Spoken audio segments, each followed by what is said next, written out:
दिसंबर 1889 में भारतीय राष्ट्रीय कांग्रेस का 5वां अधिवेशन मुंबई में हुआ।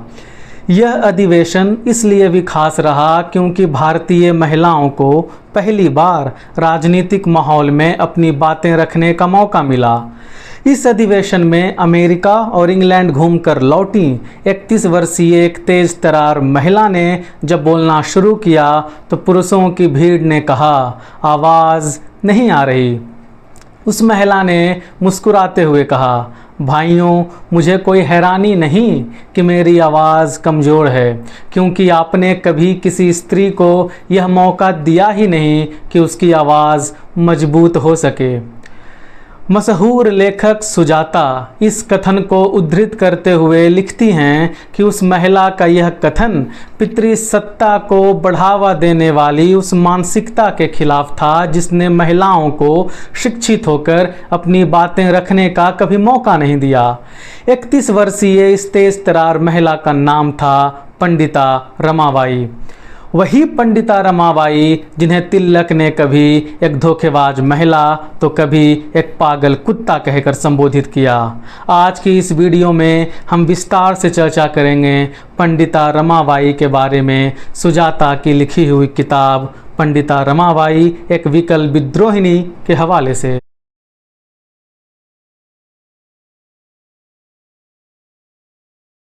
साल 1840 में मंगलोर के एक चितपावन ब्राह्मण परिवार में पैदा हुए अनंत शास्त्री का विवाह एक 9 वर्षीय बच्ची लक्ष्मीबाई से किया गया।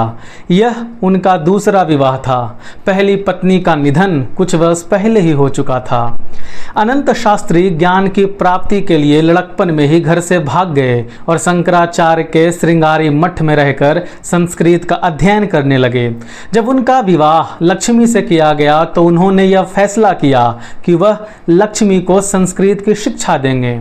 उस वक्त एक स्त्री को शिक्षा देना अभिशाप समझा जाता था। नतीजतन अनंत शास्त्री का पुरजोर विरोध किया गया।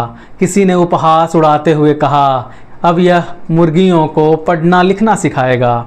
लेकिन अनंत शास्त्री के ऊपर इन सामाजिक विरोधों का कोई असर नहीं हुआ। उन्होंने अपने विरोधियों से कहा, मुझ पर किसी का उपकार नहीं, मुझे जो उचित लगेगा मैं वही करूँगा और उसमें किसी का हस्तक्षेप मुझे असहनीय है। मैं सिर्फ ईश्वर को मानता हूँ, किसी और समुदाय के आगे मैं नहीं झुकूँगा।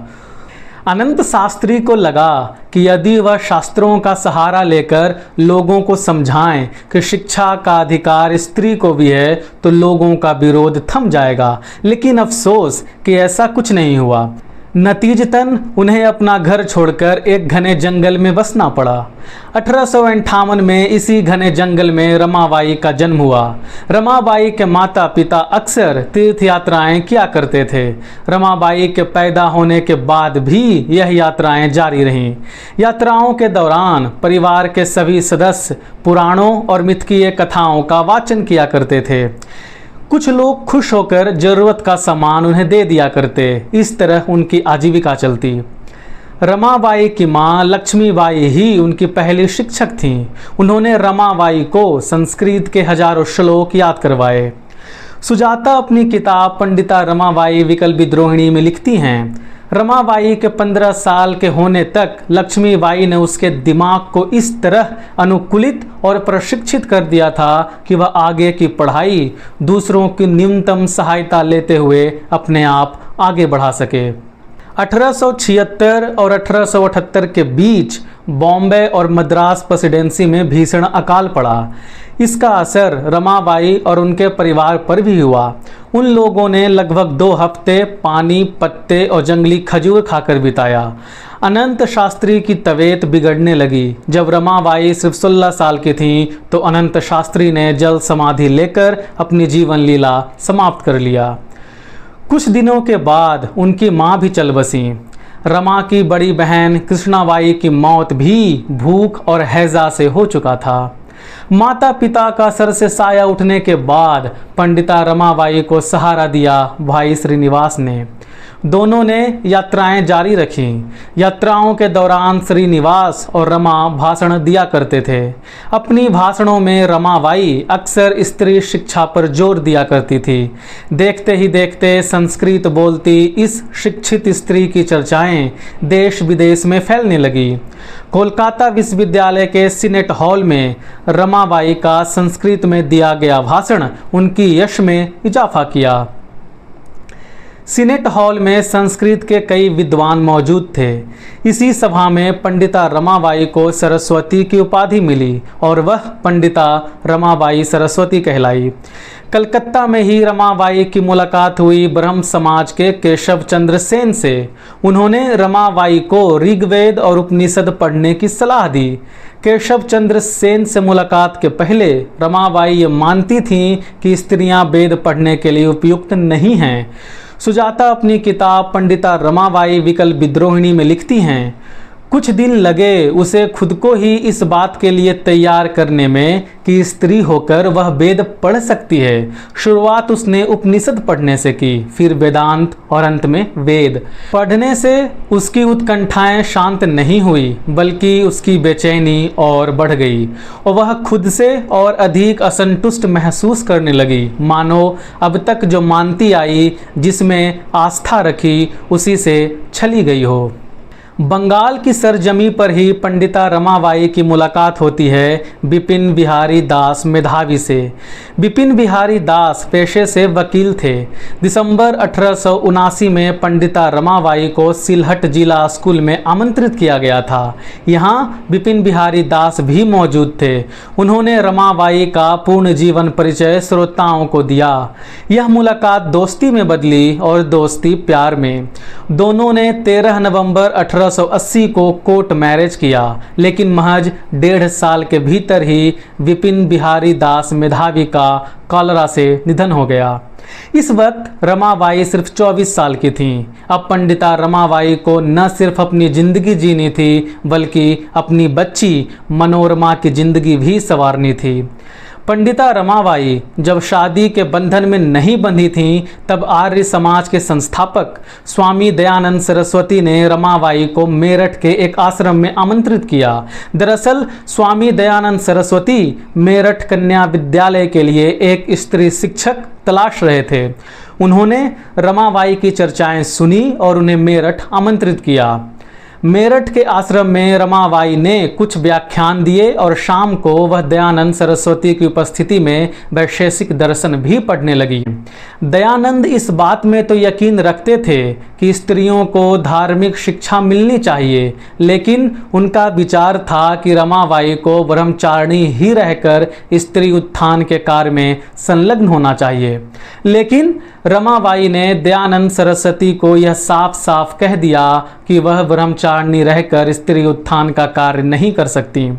दयानंद सरस्वती ने रमाबाई से कहा कि यदि उन्हें यह पता होता कि रमाबाई का ब्रह्मचारिणी रहने का कोई इरादा नहीं है, तो वह उन्हें अपने समीप बैठाकर कभी शिक्षा नहीं देते।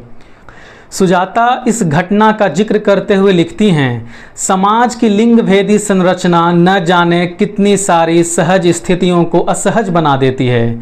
रमा वहाँ रुकना चाहती थीं, पढ़ना चाहती थीं, लेकिन 2 हफ्ते में ही वह वापस लौट गईं।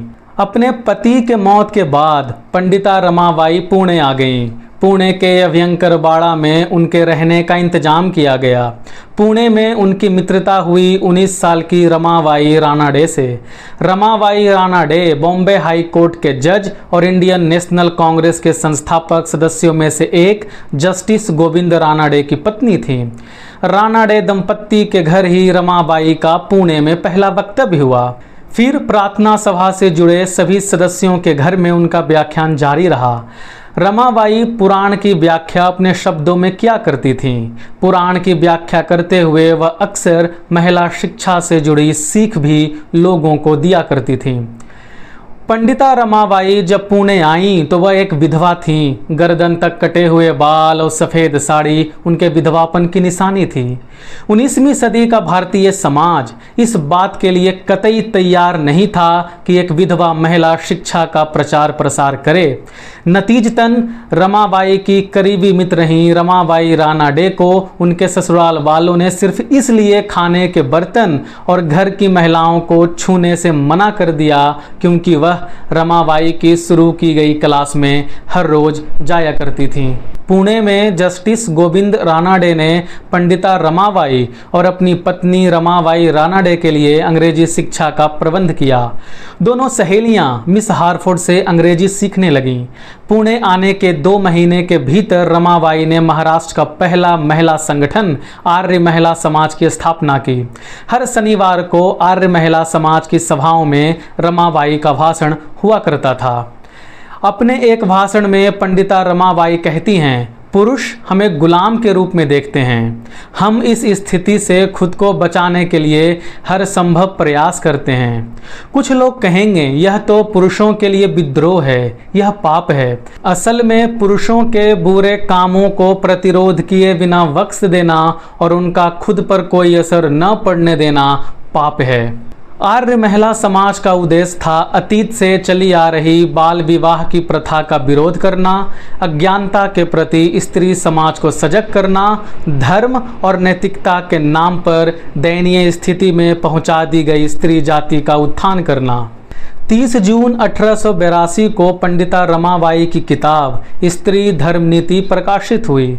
सुजाता अपनी किताब में लिखती हैं, अपनी किताब में एक तरफ पंडिता रमाबाई अच्छी पत्नी का दायित्व समझाती हैं तो दूसरी तरफ रमाबाई लिखती हैं कि आदमी को ताकत इसलिए नहीं दी ईश्वर ने कि औरत को दबाए, इसलिए दी कि औरत को खुश रखे, प्यार करे।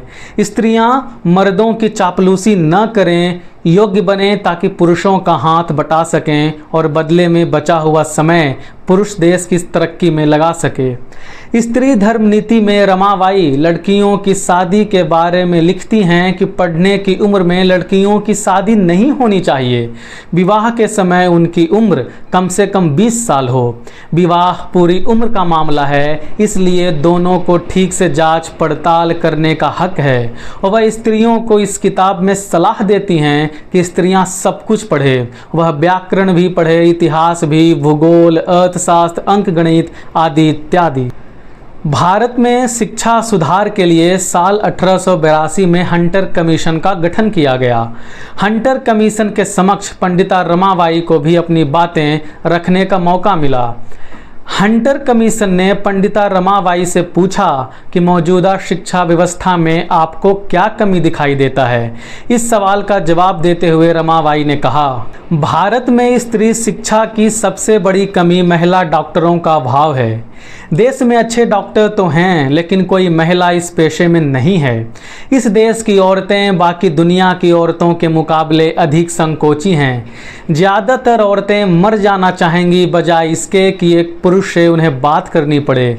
इसलिए हजारों लाखों औरतों की अकाल मृत्यु की वजह महिला डॉक्टरों की कमी है। मैं हमारी सरकार से आग्रह करती हूं कि वह महिलाओं को मेडिसिन पढ़ने की व्यवस्था करे और जनसाधारण की जान की रक्षा करे। एक दिन रमाबाई जब पुणे के अपने घर में किताबों के साथ बैठी थीं तो दरवाज़ा पर किसी के खांसने की आवाज़ आई। यह आवाज़ थी 12 साल की एक विधवा बच्ची ठकुबाई की। सिर्फ 5 साल की थी ठकुबाई जब उनकी विवाह एक छोटे लड़के से कर दी गई थी। जब उनके पति की मृत्यु हो गई तो परिवार और समाज वालों ने सारा इल्ज़ाम ठकुबाई के माथे मढ़ दिया। कहा गया कि वह राक्षसी है जो अपने पति को खा गई। यह 19वीं सदी के अंत का भारत था जहां पति का मर जाना लड़की के पापों का ही फल माना जाता था। ठकुबाई जैसे अनगिनत विधवा महिलाएं थीं जिन्हें समाज की दुत्कार और फटकार सहना पड़ रहा था। रमाबाई ठकुबाई जैसी महिला के लिए कुछ करना चाहती थीं, लेकिन कब और कैसे, यह सवाल रमाबाई को विचलित कर रहे थे। इन्हीं दिनों रमाबाई की मुलाकात होती है फ्रैंकिना सोराबजी से। इस मुलाकात ने रमाबाई की जिंदगी बदल दी। फ्रैंकिना सोराबजी भारत की पहली महिला वकील रहीं कॉर्नेलिया सोराबजी की मां थीं। फ्रैंकिना सोराबजी ने पुणे में Victoria high school for girls की स्थापना कर चुकी थीं। सुजाता अपनी किताब पंडिता रमाबाई एक विकल विद्रोहिणी में लिखती हैं, कॉर्नेलिया सोराबजी के अनुसार रमाबाई ने फ्रैंकिना की ही सलाह पर जिंदगी के 2 अहम काम किए, एक इंग्लैंड जाना और दूसरा विधवाओं के लिए स्कूल के साथ एक आवासीय परिसर की शुरुआत करना। 20 अप्रैल 1883 को सिर्फ 24 वर्ष की उम्र में रमाबाई डॉक्टरी की पढ़ाई करने इंग्लैंड रवाना हुई।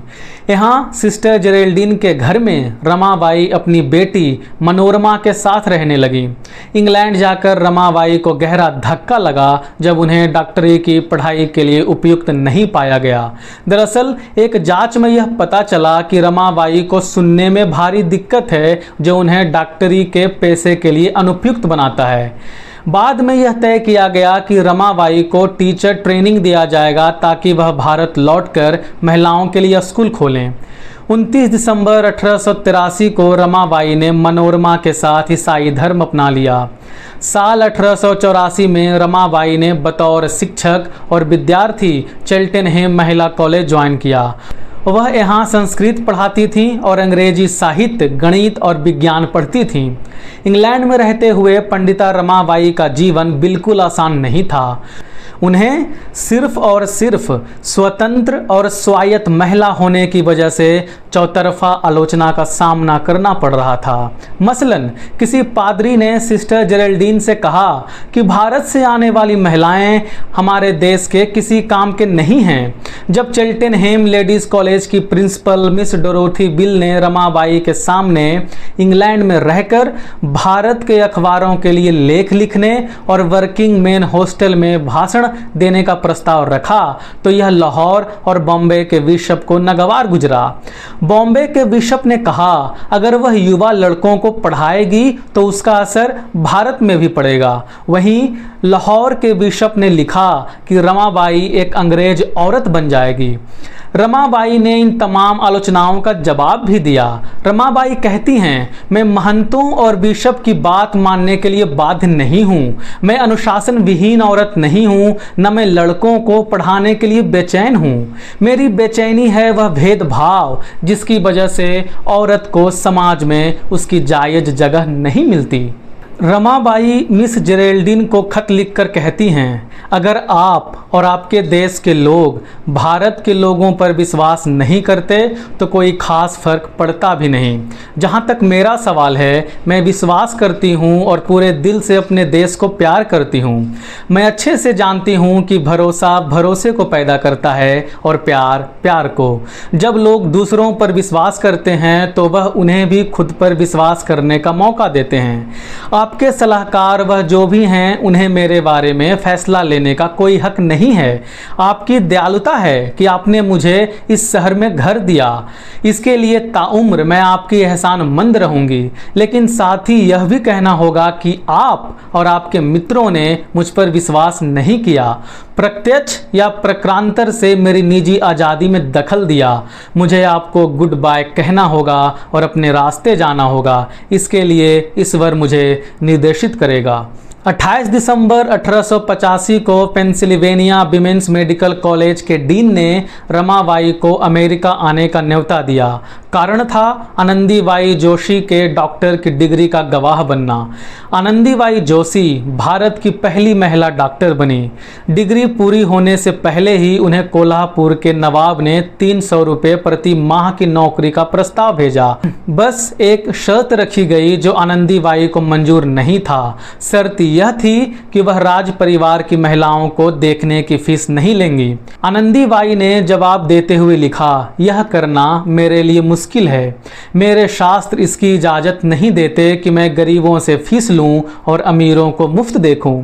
17 नवंबर 1886 को आनंदीबाई भारत पहुंची और 26 फरवरी 1887 को पुणे में उनका निधन हो गया। अमेरिका में रमाबाई ने वहाँ की शिक्षा प्रणाली को समझा और किंडरगार्टन प्रणाली में वह 1 साल के प्रशिक्षण के लिए रुक गईं। उन्होंने प्राथमिक कक्षा से 6ठी कक्षा तक की कई किताबों का अनुवाद मराठी में किया।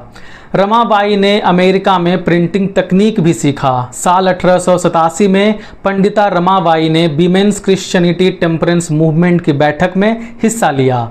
यह ईसाई महिलाओं का शराब विरोधी आंदोलन था जो अमेरिका में 1870 के दशक में पनपा। साल 1887 में ही पंडिता रमाबाई की चर्चित किताब life of the high cast Hindu woman प्रकाशित हुई। इस किताब का लब्बो लुआब यह है कि ब्राह्मणवादी पितृसत्ता सवर्ण हिंदू औरत के जीवन को दुष्कर बनाती है। रमाबाई इस किताब में मनुस्मृति पर सवाल खड़ा करते हुए लिखती हैं, यह पहचानने में कभी धोखा नहीं खा सकते कि मनु उन कई 100 लोगों में से एक है जिसने दुनिया की नज़रों में स्त्रियों को घृणास्पद जीव बनाने में अपना सारा जोर लगा दिया। दिसंबर 1887 में अमेरिकन रमाबाई एसोसिएशन की स्थापना की गई, जिसका मकसद था भारत में रमाबाई की योजनाओं में मदद करना। 2 फरवरी 1889 को पंडिता रमाबाई भारत लौटी। 11 अप्रैल 1889 को उन्होंने जुहू के एक बंगले में शारदा सदन की शुरुआत की। बाद में इसे पुणे शिफ्ट किया गया। स्कूल का नाम पहली विद्यार्थी शारदा के नाम पर रखा गया। सुजाता अपनी किताब पंडिता रमाबाई विकल विद्रोहिणी में लिखती हैं, शारदा सदन का पहला मकसद था उच्च जाति की विधवाओं को नारकीय जीवन और समाज की ठोकरों से निकालकर शिक्षित और आत्मनिर्भर बनाना, ताकि समाज को अपना योगदान देती हुई वो एक सुखी और सम्मानित जीवन जी सकें। शारदा सदन में हर रोज रमाबाई आधे घंटे जीवन मूल्यों पर व्याख्यान देती थीं। यहाँ गणित, भूगोल, इतिहास, व्याकरण और संस्कृत के साथ साथ सिलाई, कढ़ाई और बुनाई भी सिखाई जाती थी। 1891 के अंत तक 30 युवा विधवाएं और 13 लड़कियां शारदा सदन के हिस्सा बन चुकी थीं। रमाबाई लड़कियों को अपने देश के जरूरतमंद लोगों को प्यार करना सिखा रही थीं। इसका नतीजा भी देखने को मिला। मद्रास में जब अकाल पड़ा तब शारदा सदन के लोगों ने धन इकट्ठा करना शुरू किया। सुजाता अपनी किताब में लिखती हैं कि शारदा सदन में रहने वाली लड़कियों ने कहा कि उनका रोजाना का दूध घटा दिया जाए और 3 बार की जगह 2 बार ही खाना दिया जाए, ताकि जो पैसा बचे उसे अकाल पीड़ित लोगों की मदद के लिए भेजा जा सके। एक ब्राह्मण विधवा जो अपने जूते को भी कभी हाथ नहीं लगाती थी, उसने यह निर्णय किया कि वह पूरे 1 महीने स्कूल की सफाई का काम करेगी, ताकि वह 3 रुपये कमा सके और उसे अकाल कोष में दे सके। 1894 के अंत तक शारदा सदन उच्च विद्यालय बन चुका था। अब मैट्रिकुलेशन की कक्षाएं भी शुरू हो चुकी थी। इस वक्त तक शारदा सदन में 55 लड़कियां थीं, जिनमें से 38 विधवा थीं। इनमें से कुछ की नौकरी लग गई थी या वे नर्सिंग का प्रशिक्षण लेने चली गई थीं।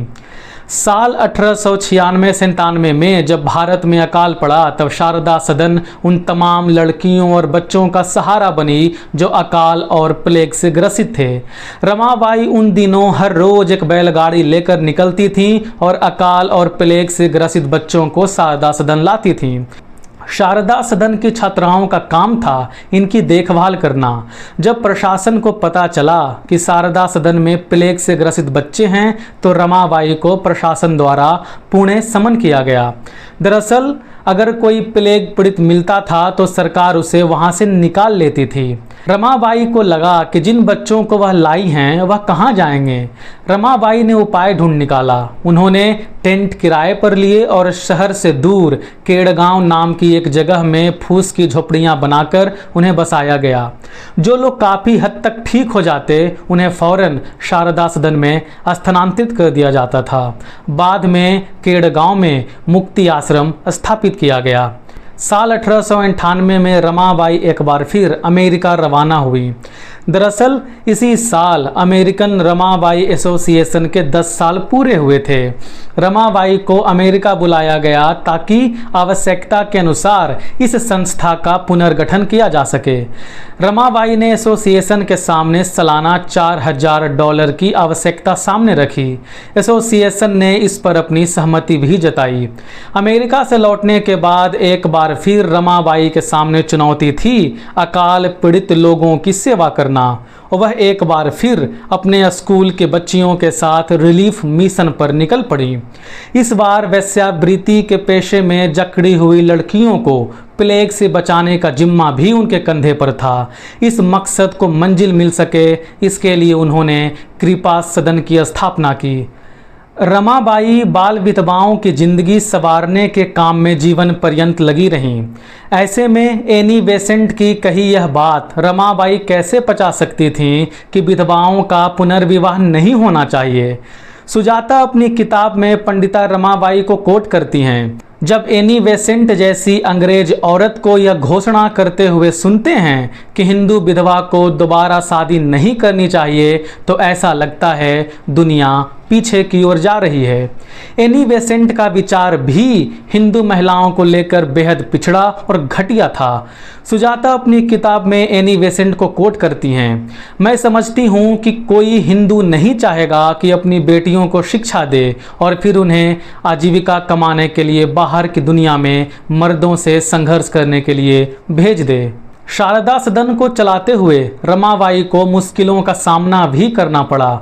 मसलन पंडिता रमाबाई ने कृष्णाबाई नाम की एक महिला को मेट्रन की जिम्मेदारी दी थी, लेकिन उसके असभ्य व्यवहार की वजह से उसे स्कूल से निकाल दिया गया था। स्कूल से निकालने के बाद कृष्णाबाई ने यह बात फैलानी शुरू की कि रमाबाई लड़कियों को ईसाई बनाती है।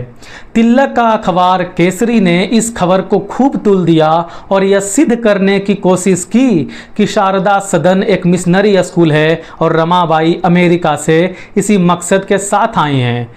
केसरी सिर्फ यहीं नहीं रुका। दरअसल रमाबाई की आज़ाद ख्याली, एक महिला का स्वायत्त होना और पितृ सत्ता को चुनौती देना तिलक जैसे व्यक्ति को कभी भाया ही नहीं। तिलक ने केसरी में लिखा, एक धोखेबाज महिला जो ब्राह्मण पैदा हुई लेकिन अपने धर्म का त्याग करने से पहले शूद्र से विवाह कर लिया। अपने मालिक, अपने पति के मरते ही जिसने बेटी के साथ ईसाई धर्म अपना लिया, जो यहाँ सिर्फ डॉक्टर भंडारकर और जस्टिस राणा डे जैसे पुरुषों को रिझाने आई है। अपनी रक्षा में पंडिता रमाबाई का चिल्लाना पागल कुत्ते के रोने जैसा है। 12 जनवरी 1904 को एक बार फिर केसरी में तिलक ने रमाबाई के लिए घटिया टिप्पणी की। सुजाता अपनी किताब पंडिता रमाबाई विकल विद्रोहिणी में लिखती हैं, रमाबाई ने बंगलौर में अमेरिकन मिशन के तत्वाधान में सार्वजनिक भाषण दिए थे, जिसमें उन्होंने स्त्रियों के संदर्भ में हिंदू सिद्धांत की आलोचना की और ईसाईयत को मुक्ति के लिए विकल्प के तौर पर सुझाया। तिलक ने अपना चिर परिचित तरीका अपनाया हमला करने का, बजाय इसके कि सैद्धांतिक बहस करते वह हमेशा उपहास और हमले से काम चलाया करते थे। तिलक ने रमा को भेड़ की खाल में धोखेबाज शेरनी कहा, जो विधवाओं तक पहुंचने के लिए भेष बदलती है। तिलक ने लिखा, वह अपने नाम के आगे पंडिता लगाने की जगह रेव रांडा लगा ले। 5 अप्रैल 1922 को पंडिता रमाबाई का निधन हो गया। रमाबाई की मृत्यु पर टाइम्स ऑफ इंडिया ने 7 अप्रैल को लिखा, यह एक देवदूत के जीवन का अंत है। बहुत बहुत शुक्रिया। दोस्तों, यदि आपको मेरा वीडियो पसंद आता है तो आप इस चैनल को सब्सक्राइब करें और वीडियो को शेयर करना मत भूलिएगा। शुक्रिया।